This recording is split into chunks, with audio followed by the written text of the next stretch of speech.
Binuksan ng babaeng ito ang pinto ng kanyang bahay at nakita. Nabaha na ang buong komunidad. Nagmamadaling lumabas ang lahat sa pasilyo para lumikas. Buong tapang na sumugod si Ana pasulong habang karga ang kanyang anak. Ngunit hindi na gumagana ang elevator at barado na rin ang hagdanan sa ikatlong palapag. Hindi niya alam ang sitwasyon sa itaas kaya bumalik siya kasama ang kanyang anak. Sa labas ng gusali, malalaking alon at malakas na kulog ang maririnig. Marahil ito na ang huling araw ng mundo. Naglakad si Ana patungo sa hagdanan ng emergency at nakita ang mga sawimpalad na nakikipaglaban sa baha. Nang makita ang kritikal na sitwasyon, walang oras para mag-aksaya, kaya binuhat niya ang kanyang anak at umakyat. Ngunit ang daanan ay naharangan ng mga gamit. Ibinaba ni Ana si Join at sinubukang umakyat mag-isa upang tingnan. Halos madulas siya at mahulog. Dahil naharangan ang daanan, kinailangan nilang magtago sa ikapitong palapag.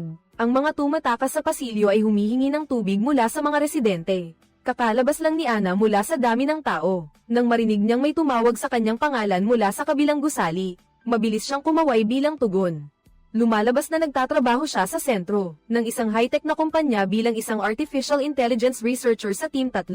Ang kumpanya na bumuo ng tool para sa emosyon ay nagpadala ng tao para sunduin siya. Ang lalaking nasa harapan niya ay si Hijo mula sa Security Team No. 1. Habang kumakaway si Anna, sumama si Join sa karamihan ng tao papunta sa katabing silid. Nagulat siya at dali-daling sumunod, ngunit napansin niya sa labas ng bintana, ang isang malaking alon na paparating. Ang pakiramdam na ito ay nagpaalala kay Anna, sa aksidente sa pagkalunod na naranasan niya maraming taon na ang nakalipas. Ngunit mabilis siyang nagising at nagmadaling hanapin ang kanyang anak. Umakyat si Anna sa mataas na lugar para huminga at lumangoy sa ibang mga silid para maghanap.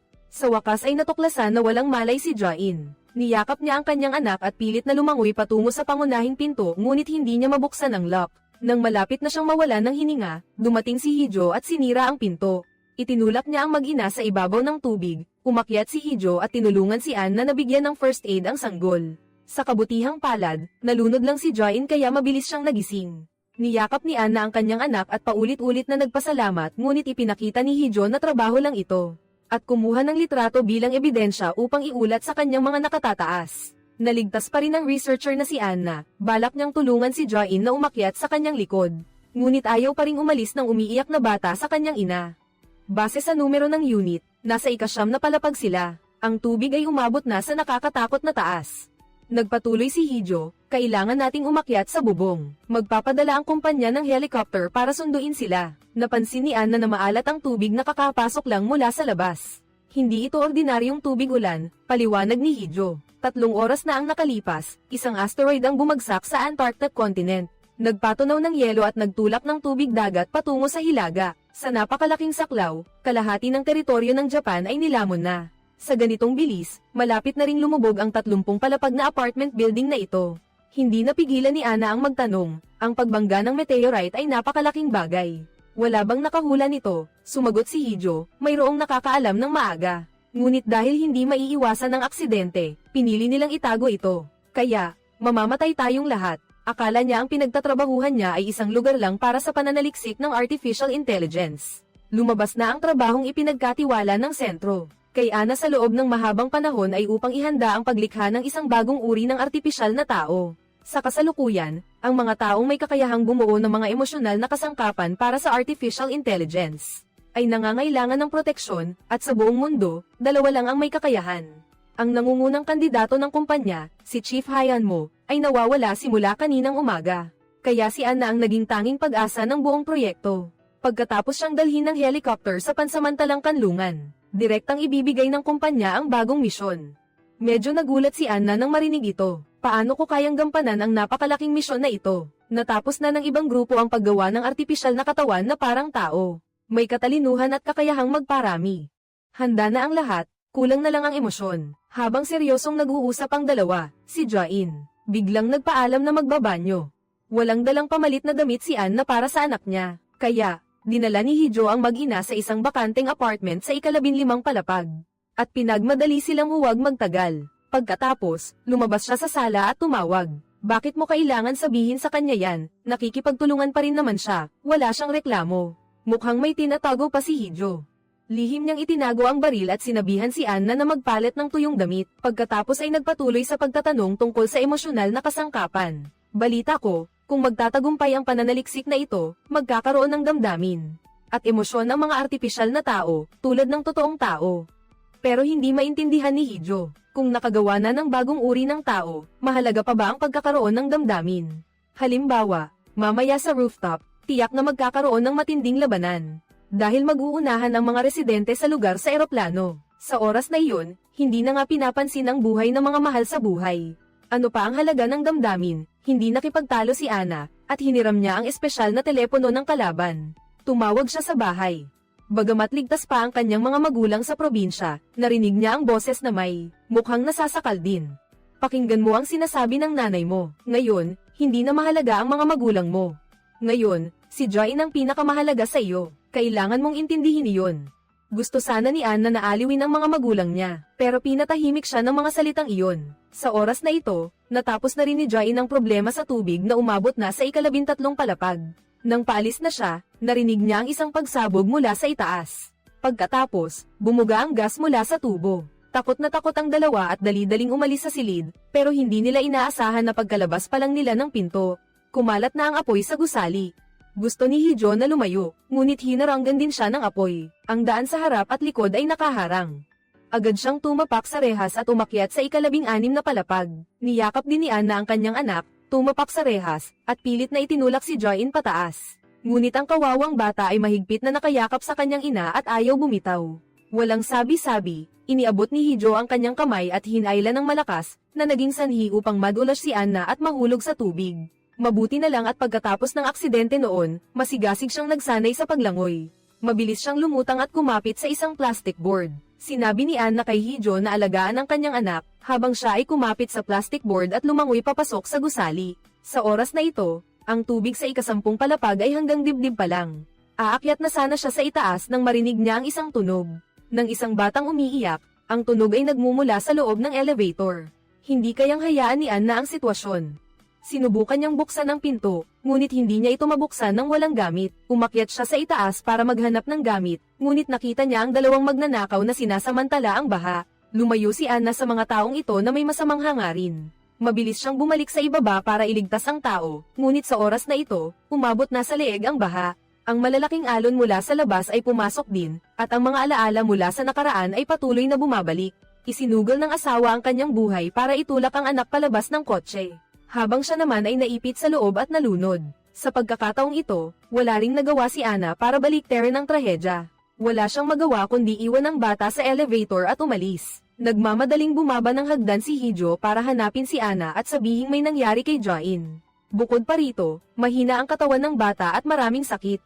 Kailangan niyang uminom ng gamot sa buong taon para mabuhay, ngunit nang mahulog si Anna sa tubig, nawala ang lahat ng karaniwang gamot. Sumasakit ang katawan ni Join hanggang sa magkaroon siya ng kumbulsyon. Binuhat niya ang anak at nagmadaling tumakbo papasok ng bahay. Hindi na rin nakapagpaliwanag ng husto ang mag-asawang may-ari ng bahay. Naghahanap si Anna kung saan-saan at sa huli ay nakahanap ng orange juice at asin na pinaghalo. Pinainom niya ito kay Join. Kung ibabalik ang panahon, ilang taon na ang nakalipas. Hindi maniniwala si Anna na mag-aalala siya ng ganito sa batang ito. Dahil hindi naman niya tunay na anak si Join, kundi produkto lamang ng proyektong pananaliksik sa emotional tools. Kinakailangan ng mga mananaliksik na gampanan ng papel ng isang ina na nakatira kasama ang mga batang ito. Hanggang sa bawiin sila ng kumpanya. Si Project Manager Hayan mo ng Team 3 ay katulad din ni Anna, nag-aalaga ng isa pang subject ng eksperimento. Ngunit sa matagal na pagsasama, itinuring na ni Anna si Join na parang tunay niyang anak, dahil sa mabilis niyang pag-aksyon, sa wakas ay nagkamalay na rin ang bata. Pero dahil sa matinding sakit kanina, nahihi ang bata sa kanyang pantalon. Nang kukuha na sana si Anna ng tubig para linisin ang anak, napansin niyang sumisikat na ang araw sa labas. Sa wakas, huminto na rin ang matinding bagyo. Ang mga nakaligtas, parang mga daga na lumabas sa kanilang lungga, isa-isang lumabas sa kanilang mga apartment. Sumilip si Hijo sa labas at hindi napigil ang magbuntong hininga. Kung alam ko lang ito, hindi na sana ako nagpumilit pa. Diretso niyang sinabi kay Anna na ang totoo, nag-utos ang kanilang nakatataas. Ikaw lang ang dadalhin ko sa temporary shelter. Si Join ay isang retrieval target, hindi siya maaaring pumunta doon. Sa simula, walang interes si Hijo sa misyong ito. Ngunit gusto niyang makita kung paano pakikitunguhan ni Anna si Join. Hindi niya inaasahan na pagkatapos niyang magsalita, agad na nawala ang sikat ng araw sa likod ng mga ulap. Naging matigas ang mukha ni Hijo, alam niyang hindi niya dapat sinabi iyon.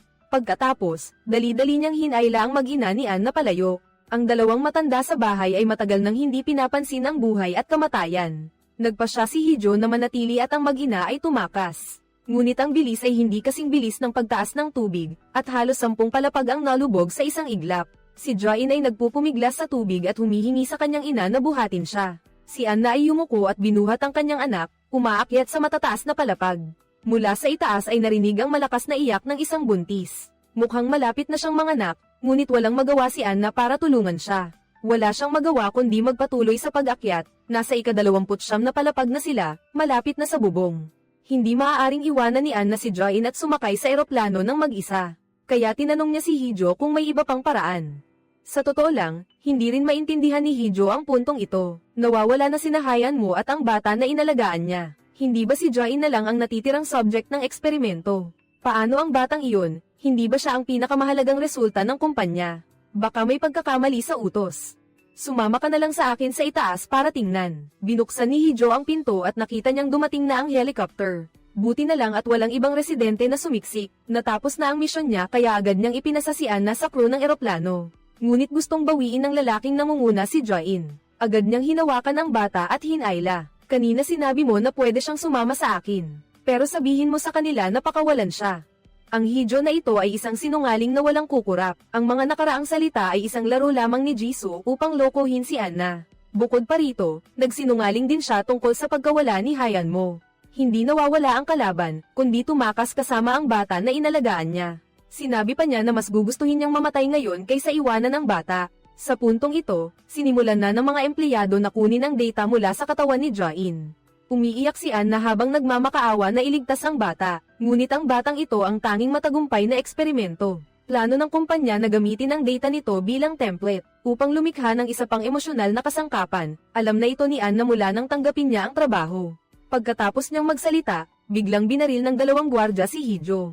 Lahat tayo ay mamamatay dito, ikaw lang ang aalis. Bukod doon, wala nang pansamantalang kanlungan. Gusto nilang dalhin si Anna sa rocket launcher para umalis agad sa planetang ito.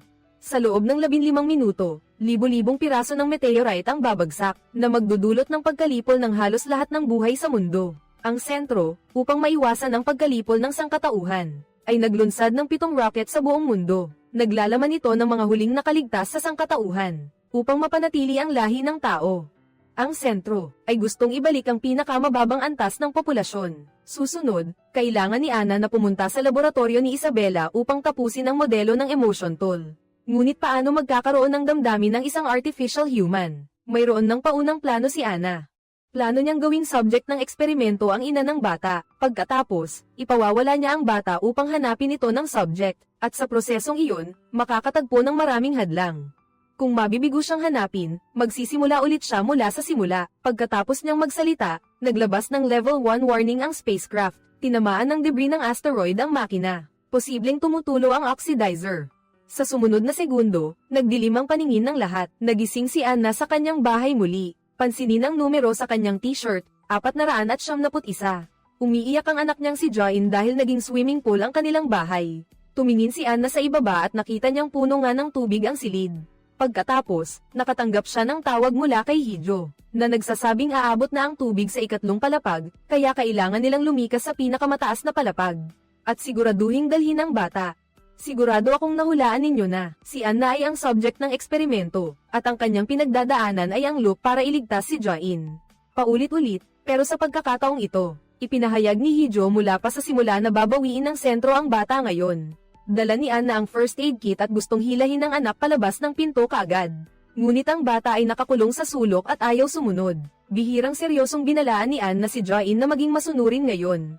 Mamaya, huwag tumakbo kung saan-saan kasama ang mga estranghero. Anong kasinungalingan ang sinasabi mo? Bakit ako laging 6 na taong gulang? Kahapon, 6 na taong gulang ako. Noong isang araw, 6 na taong gulang din ako. Mabilis na pinutol ni Anna ang sinasabi ng anak, at mabilis na lumabas ng bahay habang karga si Jain. Ang sitwasyon sa labas ay hindi naiiba sa dati. Nahirapan siyang makipagsiksikan hanggang sa makarating sa pasukan ng hagdan. Puno pa rin ng tao ang lugar na iyon, gaya ng dati. Tumakbo si Anna patungo sa hagdan ng emergency exit sa kabilang dulo. Ngunit sa pagkakataong ito, puno rin ng tao ang hagdan ng emergency exit. Naipit siya sa 3 palapag at hindi makagalaw. Muling narinig ang boses ni Hijo. Tumatawag siya mula sa kabilang gusali. Naghahanap si Anna ng solusyon habang karga ang kanyang anak, nang biglang bumaba ang isang malaking alon. Ang mag-ina ay tinangay ng tubig.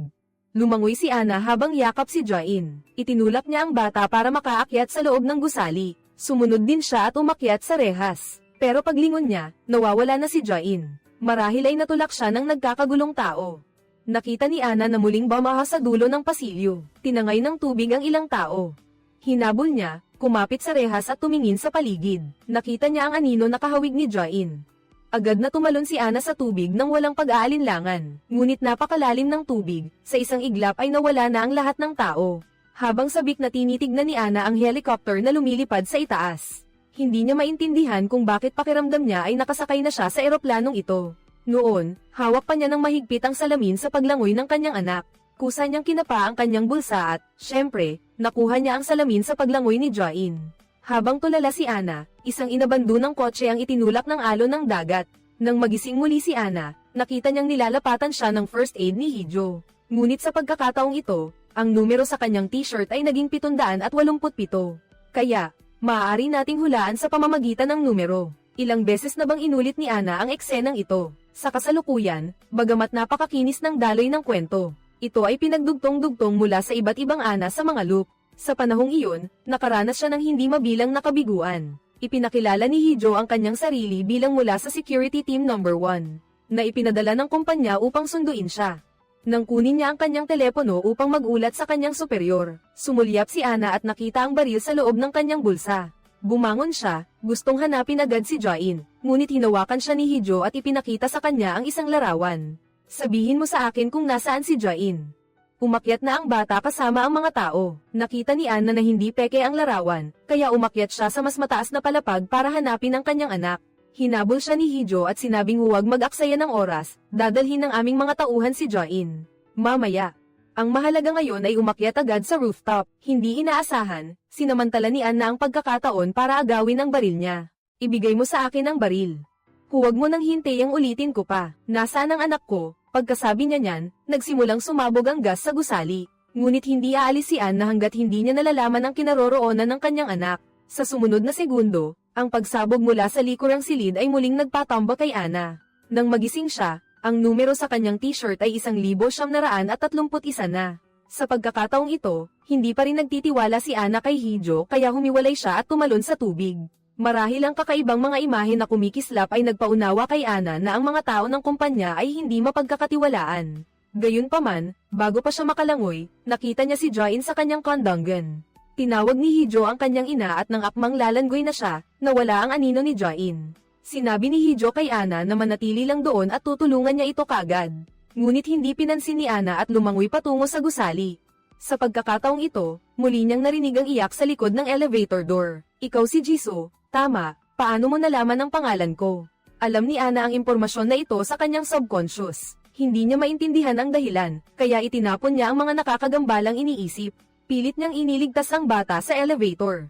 Sumipa si Anna sa dingding para umakyat, ngunit hindi niya inaasahan na masusuka siya sa tubig dahil sa pagmamadali. Sa kanyang malabong kamalayan, naalala niya ang nakaraan. Ang loop ni Join ay binawi at hindi magsisimula muli dahil sa pagkabigo ni Anna. Bumalik si Anna sa sandaling natuklasan niya ang elevator. Ang bilang sa kanyang dibdib ay naging 4,007. Napansin niya na may isang bata na nakulong sa loob. Agad siyang tumakbo sa itaas para kumuha ng gamit, at binali ang hawakan ng map para gawing pamalo. Ang dalawang magnanakaw naman ay binuksan ng pinto at lumabas, isang hakbang na nahuli. Kumpara sa nakaraang beses, bumalik na si Anna sa elevator at ginamit ang pamalo para tusukin ang siwang. Sa lakas ng pagtulak, sa pagkakataong ito ay nagtagumpay siyang iligtas si Jisoo. Dinala ni Anna ang bata sa isang silid para magpalit ng damit. Sinabihan niya si Jisoo na umakyat sa rooftop, dahil doon nagtatago ang lahat. Tiyak na nandoon ang lolo't lola mo. Kailangan kong hanapin ang anak ko, hindi kita pwedeng isama. Nang marinig ito, nagtatakang nagtanong si Jisoo, paano mo nalaman na kasama ko ang lolo't lola ko? Hindi niya alam ang sinasabi niya, marahil mamamatay siya paglabas niya ng apartment na ito.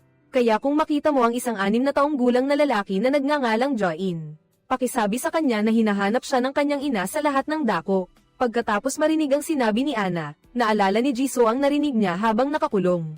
Sa elevator, may mga matatanda na nagtanong sa isang bata. Una ay tinanong kung nasaan ang kanyang ina, pagkatapos ay tinanong kung nasaan ang kanilang bahay at kung alam niya ang password ng pinto. Pagkatapos ay narinig niya ang tunog ng isang bagay na hinihila sa sahig.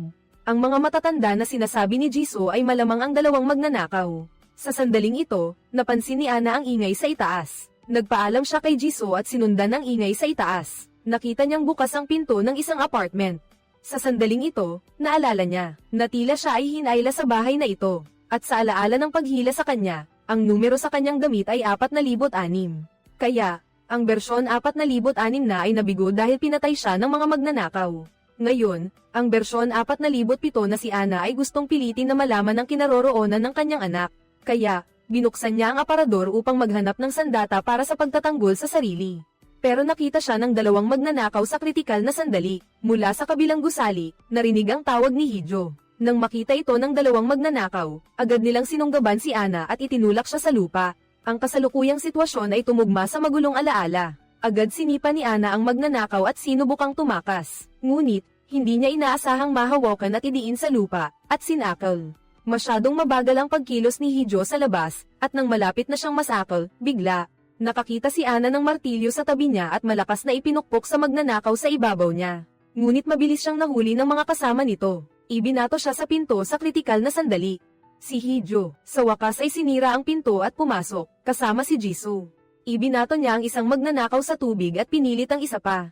Saan napunta ang batang iyon? Paliwanag ng magnanakaw. Nag-uusap lang kami ng masaya sa kanya. Sinabi niya na ang bahay niya ay nasa 2 palapag, kaya pinakawalan namin siya. Dahil ang 2 palapag ay binaha, wala nang nanakawin doon. Pagkarinig ni Hijo, itinapon niya agad ito sa tubig. Ngayon, hindi alam ni Ann na kung nasaan si Jain, kaya tumingin siya sa paligid ng apartment. Naalala niya ang eksena kung saan pinainom niya ng orange juice si Jain sa ibang loop. Hindi niya maayos ang kanyang magulong isip. Gusto lang niyang hanapin agad ang kanyang anak, ngunit ang matandang may-ari ng bahay, nang marinig na gusto niyang umalis. Binigyan siya ng isang bote ng orange juice. Kung ang mga larawang iyon ay hindi ilusyon niya, malapit nang lumubog ang apartment na ito. Kaya gusto ni Anna na isama si Jisoo, ngunit ayaw ng bata, nagpumilit siyang manatili kasama ang kanyang lolo't lola. Samantala, tapos nang tumawag si Hijo sa kumpanya, sinabi sa kanya na malapit nang dumating ang ibang team para tumulong sa paghahanap kay Jain. Pwede tayong umakyat muna at magtipon sa rooftop, ngunit naalala ni Anna ang eksena kung saan kinukuha ng kumpanya si Jain. Ipinilit niyang hanapin muna ang bata, sumunod si Hijo na lubos na nagtataka, kung makita mo siya. Ano ang silbi? Kukunin din naman siya ng kumpanya ngayon. Kaya hayaan mo akong hanapin ang bata. Hindi ko pa siya nakikita kahit kailan. Hiningi ni Anna kay Hijo na hanapin ang mga even-numbered floors, habang siya ang maghahanap sa mga odd-numbered floors. Ang camera ay patuloy na lumalayo mula sa buong apartment complex. Malinaw na isang lugar lang ng eksperimento. Napansin ni Anna na nagsimula ng maghanap ang mga tao ng sentro, kay Jain. Hindi niya sinasadyang narinig ang iyak sa ika-28 palapag. Agad siyang umakyat para kumpirmahin. Sa oras na ito, ang numero sa dibdib ni Anna ay 7,973. Kung ikukumpara sa 4,007, libo-libong beses na itong nabigo. Sinundan niya ang iyak at nakita ang isang buntis na kakapanganak pa lang. Agad niyang kinumutan ang mag-ina. Sa oras na ito, nagmamadaling bumalik ang asawa na may dalang mainit na tubig. Nahirapan siyang hanapin si Anna. Nakita niya ang masayang pamilya ng 3. Hindi niya sinasadyang naalala ang kanyang pagwawalang bahala kay Jain. Kaninang umaga, gusto ng bata na ipakita sa nanay niya ang bagong drawing niya. Walang oras si Anna, kaya ipinadala na lang ni Jain ang drawing sa telepono. Iniisip na baka tingnan ng nanay niya habang nagtatrabaho. Pag-scroll pasulong, isa na namang magkatulad na drawing. Libo-libong magkatulad na larawan ang pumuno sa album. Sa wakas, naunawaan din ni Anna ang mga piraso ng alaala. Sayang, nahuli na siya ng mga tao ng kumpanya. Nang magising si Anna, naging 13,417 na ang bilang. Agad niyang tinawag si Hijo at sinabi na hindi siya makakasakay sa helicopter na iyon. Hindi lang iyon, namatay pa siya sa rooftop. Nagulat si Hijo nang marinig iyon. Nang tanungin niya ang dahilan, pinigilan siya ng mga tauhan. Ngunit may mga alaala sa rooftop na nagbalik, na nagtulak sa kanya na patumbahin ang mga tauhan. Nang akala niya ay jejesingan niya si Anna na walang malay. Hindi niya inaasahan na sinakal siya ng isang malaking lalaki mula sa likod. Sa kabutihang palad, nagising si Anna sa tamang oras at kinuha ang baril ng tauhan, itinutok sa malaking lalaki at pinaputok. Nang mailigtas si Hijo, ininiksyonan niya si Anna upang matulungan siyang alisin ang pampamanhid sa kanyang katawan. Sinabi mo kay Hijo na nakulong tayo sa walang katapusang loop at si Jain. Alam na ang katotohanan mula pa sa simula kaya iniwan niya ang mga larawang iyon sa telepono. Sa tuwing sinasadya niyang mawala, gusto niyang tumakas. Ayaw niyang iwanan ulit ng kanyang ina. Naalala mo, ang anak ko, sa tuwing may problema, gusto niyang magtago sa aparador. Sa kasalukuyan, ang tanging bukas na apartment ay nasa ika-30 palapag. Siguradong nagtatago ang bata sa aparador ng bahay na iyon. Sa nakalipas na panahon, hinanap na natin si Joy ng maraming beses. Pero palagi silang binaril ng security team. Naalala ni Hijo ang barilan sa bubong nang marinig niya ito. Wala silang ibang pagpipilian, kundi subukan ng paulit-ulit. Mabilis na umabot sa ika-21,479 ang loop. Natuto sila sa bawat pagkabigo at sa pagkakataong ito ay pinili nilang umakyat mula sa likod na bintana. Sa wakas ay nakarating sila sa ika-30 palapag ngunit natuklasan din ng security team ang kanilang ginawa. Sinabi ni Hijo kay Ann na nahanapin muna si Join at siya ay mananatili sa likod upang pigilan ng security team. Naranasan niyang iwan ng kanyang ina. Alam niyang takot na takot si Join, kaya mabilis na umiwas si Anna sa mga bala at tumakbo papunta sa apartment sa ika-30 palapag. Gayunpaman, bago pa niya mabuksan ang cabinet, 2 security guard ang pumasok at nahuli siya. Pagkatapos noon, isang malaking alon ang dumating. Ang ika-30 palapag ay nalubog din. Nakakuha si Anna ng isang walang laman na bote, humigop ng oxygen at sinamantala ang pagkakataon para buksan ang pinto ng cabinet. Ngunit nalaman niyang wala si Join sa loob. Mabilis siyang lumangoy sa ibabaw ng tubig, huminga ng huling oxygen sa loob at ginamit ang strap ng orange na bote ng tubig sa kanyang katawan. Sinakal niya ang guard na nanggugulo, pagkatapos ay lumangoy siya sa bintana at umakyat sa bubong. Nakita niya sa gitna ng magulong gamit ang isang aparador. Binuksan ni Anna ang aparador at nakita si Joy na walang malay. Nagmamadali siyang nagbuhos ng orange juice sa bibig ng bata ngunit walang reaksyon si Joy. Sa sandaling ito, umalingaw na ang ugong ng helicopter sa itaas. Walang magawa si Anna at humingi ng tawad sa kanyang anak, sa pagkakataong ito, iiwanan na naman kita. Hindi inaasahan, biglang hinawakan ng maliit na kamay ni Joy ang kamay ng kanyang ina at sinabi, "Hindi mo ako iniwan noon pa man. Sinabi ko sa iyo na hintayin ako dito." Bukod pa rito, noong araw na kinuha si Joy, palihim na sinabi ni Anna sa kanya, "Kapag nagising ka, magtago ka sa aparador sa rooftop, hahanapin kita." At ang nangyari sa simula ng pelikula sa pagitan ni Anna at Joy ay isang tunay na pangyayari dahil wala siyang numero sa kanyang t-shirt noon. Hanggang sa matamaan ng meteorite fragment ang spaceship na sinasakyan ni Anna. Kusang loob siyang naging paksa ng eksperimento upang kunin ang data ng kanyang mga alaala kasama si Joy. Pumunta sa Isabela Lab. Ang apartment building sa harap ay ang lab. Ito ay itinayo batay sa mga alaala ng kalamidad ng mag-ina. Kapag matagumpay ang eksperimento, ang mga bagong artipisyal na tao na ito ay makakabalik sa Earth. Sa oras na ito, muling dumating ang NPC security team upang manggulo. Niyakap ni Anna si Joy at tumakbo patungo sa dagat, sinabihan ng bata na bumaba muna. Ngunit siya ay hinawakan ng mahigpit ng security team at hindi makatakas. Ang mga alaala 5 taon na ang nakakaraan, nang unang nilikha si Joy, ay patuloy na bumabalik. Ang damdamin ng unang tawagin ng bata ang kanyang ina. Ang kaligayahan sa pagpapakilala kay Joy sa kanyang asawa. At ang matinding kalungkutan dulot ng malagim na aksidente. Unti-unting lumikha ng agos ng damdamin, na nagturo kay Anna, ang subject ng eksperimento, ng kagalakan, kalungkutan, galit, at maging kaligayahan. Nakita siyang lumaya sa mga tanikala at lumukso sa tubig. Sa huli, natagpuan niya si Joy sa gitna ng nagngangalit na karagatan. At nagkaroon din ng damdamin ng tao. Isang bagong pag-asa ang naitanim. Ang kapalaran ng sangkatauhan ay muling nagsimulang umikot.